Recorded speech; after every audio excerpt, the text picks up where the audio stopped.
Menteri Koordinator Bidang Politik, Hukum, dan Keamanan Menko Polhukam Mahfud MD mengungkapkan vonis hukuman mati terhadap Ferdy Sambo dinilai sudah sangat tepat.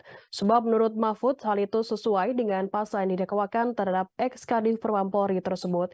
Ancaman maksimal dalam pasal 340 junto pasal 55 ayat 1 ke 1 KUHP adalah hukuman mati.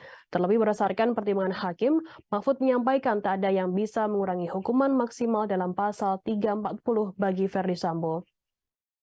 Hal ini karena hakim tak menemukan adanya hal-hal yang meringankan hukuman maksimal tersebut, sehingga hukuman bagi Ferdy Sambo naik dari pidana penjara seumur hidup sebagaimana tuntutan jaksa penuntut umum menjadi hukuman mati dalam amar putusan hakim. Sebagai informasi, Majelis Hakim Pengadilan Negeri Jakarta Selatan telah menjatuhkan vonis pidana mati terhadap terdakwa Ferdy Sambo. Hakim menyatakan perbuatan terdakwa Ferdy Sambo terbukti secara sah dan meyakinkan lakukan tindak pidana turut serta merampas nyawa seseorang dengan perencanaan terlebih dahulu sebagaimana yang didakwakan. Dalam putusannya, Majelis Hakim menyatakan Ferdy Sambo bersalah melanggar pasal 340 junto pasal 55 ayat 1 ke 1 KUHP sebagaimana dakwaan primer dari jaksa penuntut umum.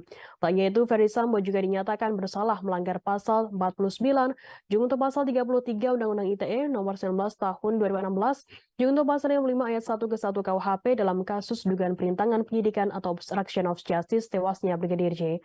Diketahui putusan ini lebih berat dibandingkan tuntutan dari jaksa yang menuntut Ferdy Sambo dengan pidana penjara seumur hidup. Terima kasih sudah nonton. Jangan lupa like, subscribe, dan share ya.